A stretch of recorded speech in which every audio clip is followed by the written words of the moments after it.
طور کی حالت ہے نا ابھی وہ حیض میں، وہ کہتے ہیں وہ طلاق ہو گئی، تو بھائی وہ طلاق ہی باطل ہے، وہ قرآن کے خلاف ہے.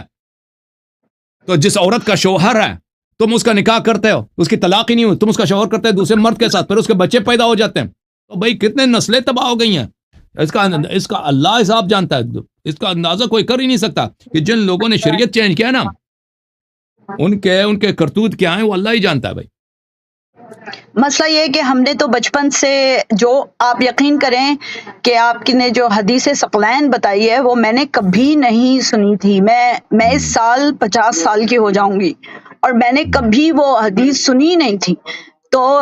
یہ بہت امپورٹنٹ ہے جاننا کہ جو مسلمان ڈھونڈتے نہیں ہیں سیدھا راستہ، یا جو مسلمان صحیح راستہ نہیں ڈھونڈتے، پھر وہ ان گناہوں میں، جیسے آپ بات کر رہے ہیں، آپ نے طلاق کی بات کی، اور تو وہ ان کا کیا ہوگا ہم انہیں کیسے بتا سکتے ہیں؟ کیونکہ جب میں اپنے گھر میں